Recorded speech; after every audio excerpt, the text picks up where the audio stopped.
I leave that day. Tell him bye and everything. Tell me why within 5 minutes of me leaving, the man sends me an angry email. What? What? The man sends me an angry email. I was just in your face. Like, if cock was a transportation, that would be his favorite way to get around. Like, this is ridiculous, bro. We're back, getting down and dirty, expeditiously. And today's topic is why chosen ones can't work a job. Baby, you see the space tap? I don't want a job. Now, this one hits real home for me, okay? Because me personally, I've actually never kept what the average traditional society would paint to be a normal job for longer than 6 months. What? I've actually never even really worked what would be considered a normal job. I graduated college, summa cum laude. I am the one, the way your son. So I have a bachelor's degree in media arts and video editing and graphic design, and I took TV production classes and a whole bunch of stuff. But even then, I went to school for creative arts. I initially went to school for sports journalism. I guess you can say like journalist is somewhat of a traditional career path, but the second half of my collegiate career, I went more in the creative arts realm. Talking about he gonna take my job. Gonna take my job. What you know? Well, all I gotta do is point to myself and talk loud and say a bunch of words that doesn't make any sense. But really, my whole life, I've never really worked what would be considered a traditional job. And it never really worked out for me. And even prior to just living in the entrepreneurial roots, that really prior to even understanding my presence in this world, that was kind of already where my brain was at. I was actually working jobs, right? So I would say the job that I was the most fruitful at was being a busser at a restaurant. I made jobs for myself at places because I love working in food. I'm a food reviewer and a restaurant consultant, right? So the fact that my life has kind of transitioned into that is interesting because, I mean, I've always loved food. I've always loved putting random things together. So when it came to working jobs, I wanted to work in the food industry. But working in the food industry, you come to find out a bunch of things, right? And kind of being on more like the administrative side of things and the back end rather than the employee side nowadays, it's definitely a whole different beast, right? You see the other side of things as to where like an employee wouldn't necessarily see that. Record label taking a loss, saw you in your bag. You a worker on the chart. Don't make me laugh. I worked at Jersey Mike's, and there's actually a video on this channel called What It's Like to Work at Jersey Mike's. And I tell a whole story time about how I essentially tried to get 2 sandwiches and they called me, and you need to go watch the video. It's entertaining. But it tells a story of me working there in college, and I was about to go back home for spring break, but I didn't want to stay and work at this Jersey Mike's because it just recently opened. So ultimately, by the time I came back from spring break, I was not as trained as everybody else. It's gonna start off with or without me, you know, like me training does not matter to them. But it obviously matters to me in terms of what I can actually do at this Jersey Mike's. So by the time I came, I still had my job, I didn't know what to do. And they didn't want to take the time to train me because it's a new spot. They had to just kind of get things going. They told us to memorize the menu. Guess what I didn't do? I didn't memorize the menu. While I'm there, I had to make myself useful, or else at some point they were probably gonna fire me. I don't know anything. I don't know the menu. I barely went through training, so I don't know how to do anything. So I had to make myself useful, right? So to make myself useful, I'm about to just make myself honorary dishwasher. I literally made myself the dishwasher. I seen there was a bunch of dishes in the sink at all times, and no one was washing them. I did that for mad long. I literally would come in, I would wash dishes for hours, and then just leave. So I was like, okay, this is a need that needs to be filled, right? But at some point, they started hating on me. They started hating on me because it was as if to them I didn't know how to do anything else but wash dishes. But at the same time, a dishwasher is a position. So that just also goes into everything that I be talking about because a dishwasher is a job position. Not very much to my meaty experience of working there, other than dishwashing and trying to be around. The dishes needed to be washed, but they didn't want to pay me to wash dishes. And on top of that, they didn't even have me on the schedule very many times a week. So what's the problem with me washing these dishes? But ultimately, they made me have to, quote unquote, learn more in the system, right? And I never really grabbed it because, like I said, it was a new spot. They didn't really care too much about training me, but they wanted to make sure I was doing more than just washing dishes, right? But at some point, they let us have a 50% discount on our food. Very cool, like that's great. But for me, I feel like just let me have free food. I work here. But you know, my mindset's not the company's mindset, but I work on my own type of time sometimes. So I'm gonna do what I want to do, regardless. But the evening shift, they were out here wilding. They started stealing a bunch of sandwiches to go home and bring to the crib. Like, yeah, Mom Dukes, what you want? I'm about to go make dinner tonight. I got this tuna on a roll, the Mike's way. Which is, I'm pretty sure I remember this. Hold up. Onions, lettuce, tomatoes, oil, vinegar, spice. Now, don't get it misconstrued. Jersey Mike's do hit, even though I don't really got beef with them anymore to this day. But ultimately, the food do slap, even though the management at that particular place was on some BS. So, long story short, I was being a little hard at it. I was, didn't want to oblige by that rule because it was like, yo, I was a broke college student and I was also not getting that many shifts. So I don't have that much money. It was awesome that I was getting this free food, but now the evening shift ruined it. I didn't do that. Why am I feeling the effects? Why you gotta make me suffer? Why I gotta suffer when I didn't do that? You know what I'm saying? So ultimately, tried to get a sandwich still. Somebody gets a wrong order. So what are we gonna do? We're just gonna throw away the food. But that's a waste of food. Just let me eat it. I have a bro there. He eats half the sandwich. I take half the sandwich for later, so I don't have to eat terrible campus food. They called me on the cameras. I put one sandwich in my hoodie one time. They took it, didn't tell me anything. When I'm about to leave, I go for the hoodie. There's no sandwich there. The sandwich is gone. There's no sandwich there. Try to put another sandwich a different time in the bathroom. So put the sandwich in the garbage can. Hour maybe goes by. When I'm about to leave, go to the bathroom, check the garbage can. Guess what's not in the garbage can? And then they emailed me. They didn't even tell me anything. They emailed me and said, yo, why'd you put the sandwich in the bathroom? And I'm such a real dude. I'm such a real dude that I just told the truth. I said, I was hungry. I don't really make too much money. And I wanted the sandwich. They never responded to me and I just never went back. I just never went back, honestly. So, but that's just one job instance. Then you got another one. As I'm telling this story, you got another one. I used to work for a sports media company, right? And I'm a person that I like to provide value. I want to provide as much value as possible so that people don't feel like I'm just taking up space. But ultimately, as a chosen one, you're going to take up people's space just because of your energy. Your energy will fill the whole room.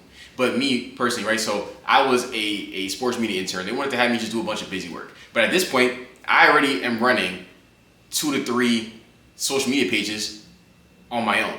I had a sports podcast Instagram that I turned into a sports media company Instagram because the team of people that I was working with, they just wasn't into it as much. And just going back to, like I said, the whole entrepreneurial thing, I started a sports blog in high school with my friends. And I was the social media manager for that sports blog, and I wrote articles and this, that, and the third.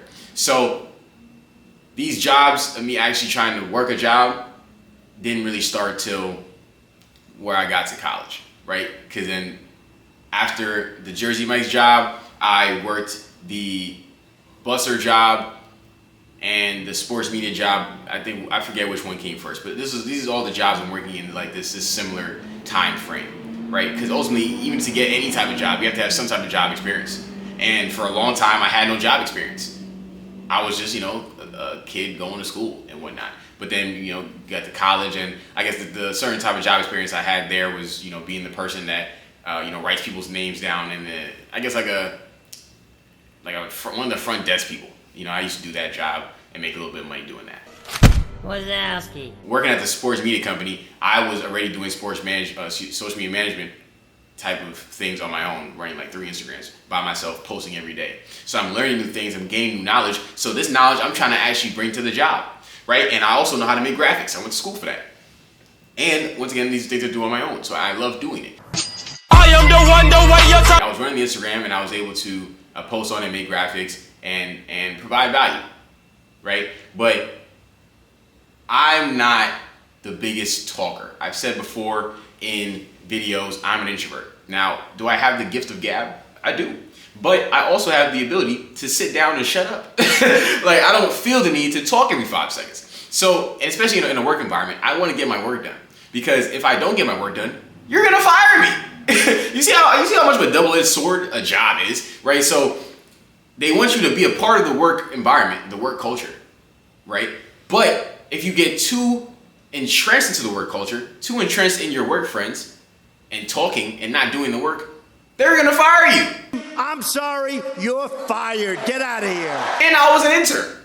So being that I was an intern, I know that I am responsible to still get my work done. I can't do as much fraternizing as everybody else. And it was a few different interns, and they kind of made themselves integrated into the team as well. But me personally, I was more the guy that's like, yo, I want to make sure I get my work done. So I may come in there and I might just listen to music while I'm working, making graphics or doing a bunch of busy work BS they wanted me to do. Or I might be watching the Joe Budden podcast. I was watching the Joe Budden podcast a lot during that time. Give me the nastiest that I want to you've taste been your whole day, baby. during. That's that white shit. See what I'm saying? I'm doing my work, listening to podcasts, listening to music, going crazy, right? But they didn't necessarily enjoy, like there's times they try to ask me questions and I wasn't really too involved in that part of it, the conversational aspect of it, because I want to make sure I get my work done. You know what I'm saying? So I don't know if that like really intimidated them or that's just, they wanted to feel like I was a part of it, but ultimately I'm an intern and you're not guaranteed to give me a job, but ultimately an intern position is like oh yeah, if we like you enough, then we'll keep you around. But ultimately, I wasn't even tripping if they kept me or not, you know, because I didn't like the way in which things were going to where, even on top of that, right, I wanted to be a host, and now I do my own hosting for my own things, and I built my own experience using my own platforms. But at the time, they had the ability to kind of help me groom in that way, and they put me in certain videos. And I remember that some people would tell me I did good at the office, and even I'll show people outside of my workspace, and they would say, "Oh yeah, I like the video." But then the people that were actually running the whole video sector, to where they could have kept putting me in position to keep doing more hostings, they acted as if they didn't like the product of work that I was doing in terms of being a host and reading the teleprompter and things like that. You gotta be grateful. You need haters. What the fuck is you complaining about? So ultimately, I won't chalk it up too much to hatred in that way. But if I'm getting, it'd be different if 100% of people didn't like it. But it's kind of looking like it's more like y'all. And people in the workspace as well were saying that I did a good job. So even ignoring that, right, to really pinpoint on two specific instances.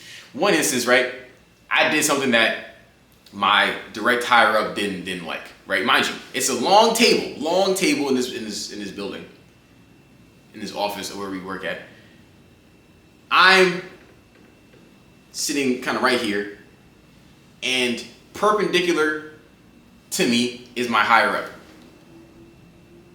I did something one day to where I guess, or whatever it is that he didn't like. I leave that day, tell him bye and everything. Tell me why within 5 minutes of me leaving, the man sends me an angry email. What? The man sends me an angry email. I was just in your face. Like, if cock was a transportation, that would be his favorite way to get around. Like, this is ridiculous, bro. You couldn't tell me this when I was in your face. You couldn't say, yo, let's have a meeting real quick. Yo, I see you about to leave. Yo, let's actually have a meeting real quick. He waited till I left. Preposterous. The man waited till I left, bro. That's crazy. You're higher than me. Why are you treating me like you're intimidated by me? It doesn't make any sense. And then in that same workplace, at the end of my intern session, I think it was for the summer, the guy literally told me, you did great work, but you just didn't talk to us that much. What? He had no other gripe about my work ethic, the product of my work, the things that I was doing, other than that I wasn't really talking to them. It's like, bro, do you want me to do the work or do you want to be my friend? I don't need friends. They disappoint me. They love to mix it, but ultimately, I don't let jobs do me like that because guess what? They can fire you. Why would I pretend to be your friend if you can fire me and act like I never existed? It doesn't make any sense. He's the meat mangling demon. Like, why would I act like we're friends and get so close to you to the point where, and even on top of that, outside of the firing, I can just go find another job and then we can still never talk again. So I just don't get the where I'm trying to get so close to, maybe like you have people on the same level as you can get closer with, but like on a higher up level, or me trying to act like I'm cool with everybody in this office, doesn't make sense to me, because you could ultimately fire me whenever you want to. You can get me out of here whenever you want to. Okay, so even continuing to move forward, when I worked at this busser job, and on top of that, outside of Jersey Mike's, I worked at another place called BurgerFi, and I think I put out a video on that as well. But between the BurgerFi and the busser place, the restaurant I did the busser work for, I made a majority of my money on tips at the restaurant I was doing busing for, and at BurgerFi, a lot of that was happening as well, because at both places, at two different times in my life, I was frequently receiving bounced checks. They handed me with a straight face bounced checks. And imagine going to your bank and depositing bounced checks frequently, not knowing if the check go have money in it, bruh. Give me my money. Give me my money. Give me my money. You know how much stress that has? There's times that at BurgerFi they had to pay me in cash. They had to pay me in cash because they knew they had no bread. If they tried to give me a check, it would not go through. To this day, they owe me money. There was a guy, the general manager, had to keep coming in, and eventually that spot ended up closing down. But the general manager had to come in one day where I'm like, yo, y'all owe me money, bro. There was like 2 checks to which I never got. And the man said, oh yeah, come back the next day. Came back the next day. The man was not there. They stole me money. Every time, there was a good like month period. When I'm working at the restaurant being a busser, I was getting bounced checks frequently. And that hurts you. If you out here depositing bounced checks, it's not on the person that gave you the check with no money in it. It's on you. It affects you. So these type of things really made me realize, I'm like, yo, I am not able to work jobs, bro. Because you can be out here putting your all into a job and come out with no money. Niggas be poppin' panic. But that's why they tell you that you should not be too loyal to a job, and you should actually change jobs every couple years or get a raise, because these jobs don't care about you. These jobs don't care about you. And a lot of that doesn't even have to do with being a chosen one or not. Jobs just don't care about you. You actually have to go into every job with an agenda. Don't go in there unless maybe you came in on a startup and you really want to build with them to where like you can have like the highest position possible. But ultimately, you should be looking to be in a job for your own benefit, right? So I would work at jobs that they were damn near intimidated by me. I would work at jobs that they didn't want to pay me. So I said, you know what? I came from an entrepreneurial family, honestly, and very intellectual people in general. So I said, you know what? I'm going to take my creative works and I'm going to start putting that into the world and see how I can make money with it. In this fall, I'm going to take my talents to South Beach and join the Miami Heat. I had a sports blog with my friends. I was running multiple Instagrams at a point. I had a pop-in Snapchat in college, okay, but I will say none of those things made me money, but it all taught me the power of the internet, the power of growing a fan base, the power that social media can have to put money in your pockets. Okay, so the monetization ability was always there, and I put out a video way back when on YouTube before I really even made any money on social media, and I said, how can you make money on social media? I think I listed out different ways you can make money on social media, and ultimately it just comes down to consistency and creating content in a niche. Kevin Durant has a quote that says, hard work beats talent when talent does not work hard. You can be very talented, but if you don't put in the consistent work, then no one will ever see it, no one will ever care, because you do not show them that you are worth their time. But this is before I even knew what I was doing all the way. I was making reaction videos, I was doing interviews, I was doing a lot of things that people do a lot more now, but I was up on it from before.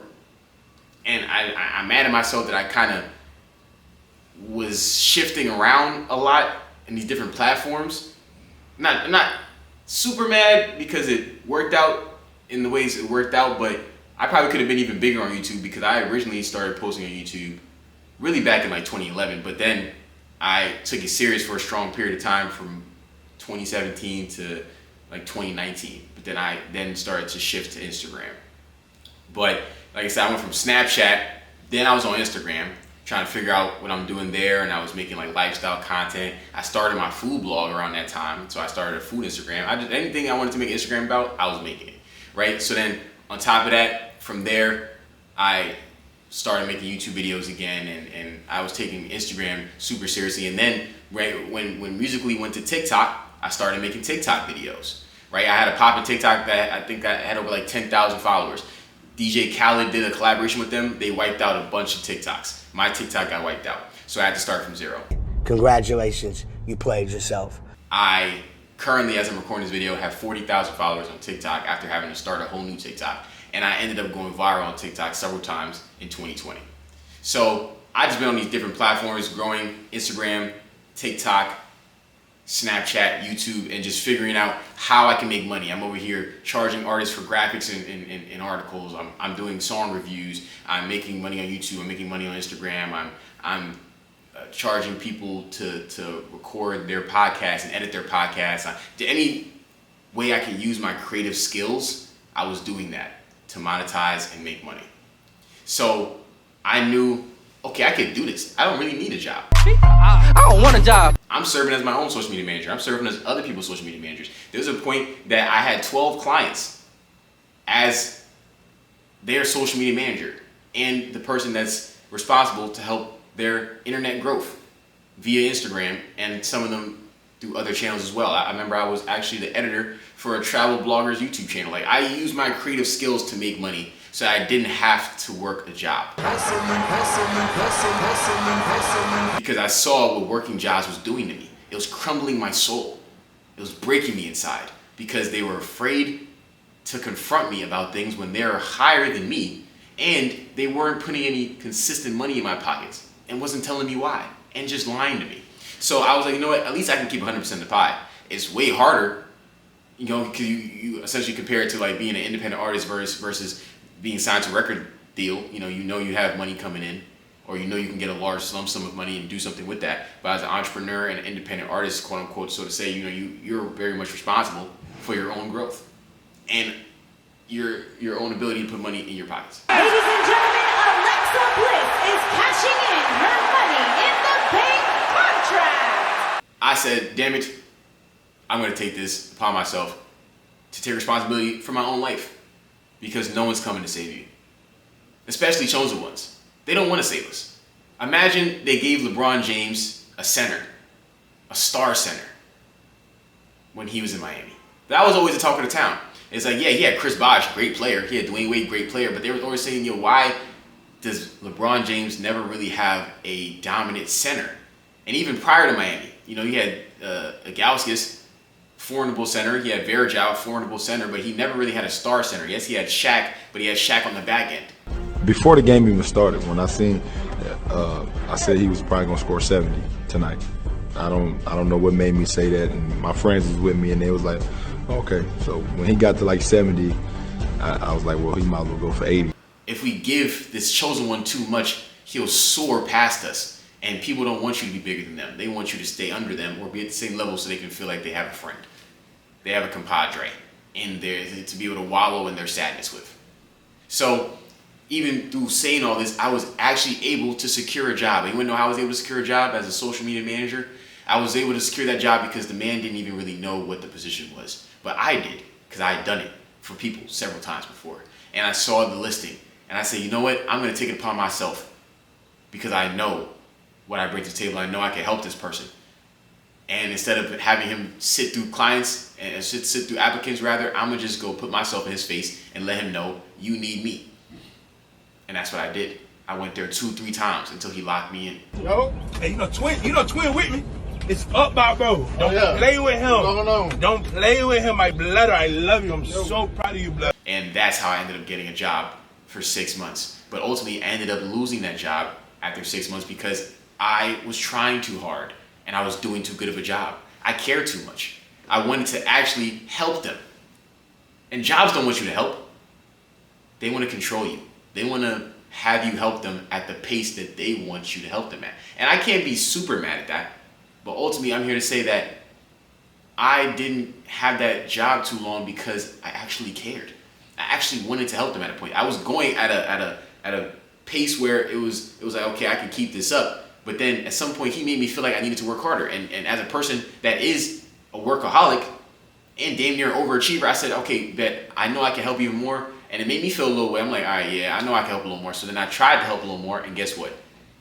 It crumbled and blew up in my face. Me actually trying, because they couldn't control me. I was a part-time worker, helping them as if I was a full-time worker, using my own personal resources to help them. Resources that I have garnered because I spent years creating relationships and building my own business, but I ultimately was trying to help them in ways in where it's either bringing them foot traffic or consistent content. I'm posting more than he even would even expect to think that that's what I would be doing, because he hired me on a part-time basis. He didn't really know what the job entailed, but I eventually lost my job because he hired a second in command that he then started to groom and tell that person techniques that I was utilizing, that I garnered through my own knowledge and my own experience. He was telling this person the things that they should do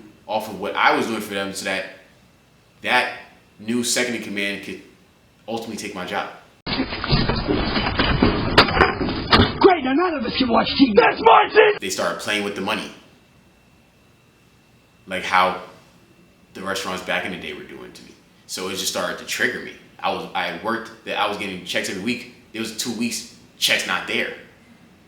And they're not really giving me super good explanations. I eventually ended up getting those checks, but it was like, I eventually lost my job because they couldn't control me, and I ultimately was just trying to help. I wasn't doing things that was out of the ordinary. I'm providing great content for them. I'm helping bring more people to the table. I'm bringing people notoriety that I built connections with to come to this spot so that they also tell more people. I'm genuinely doing things that if I were to put it on a resume and somebody wanted to actually improve their business, they would want me on their team. But these particular individuals didn't want me there because they couldn't control me. And it's not that my techniques weren't useful or that they didn't think that they would work, because they ended up having the second in command start looking at the things that I was doing to try to have the new second in command replicate my techniques. If cock was a transportation, that would be his favorite way to get around. Like, this is ridiculous, bro. So I couldn't have been that bad, right?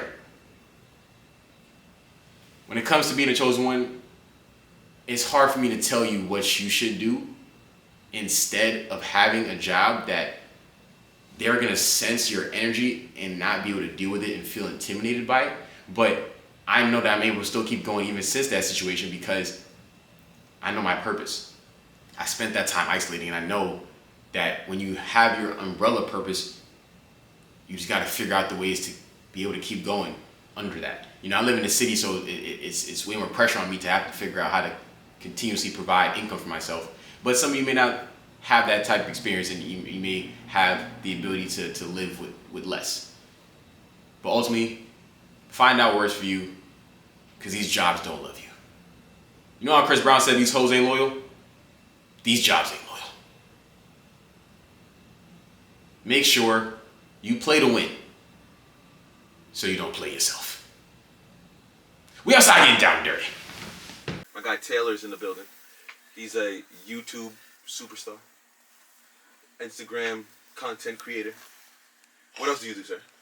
And, you know, I get down and dirty expeditiously. You know what I'm saying? I got expeditiously. Expeditiously.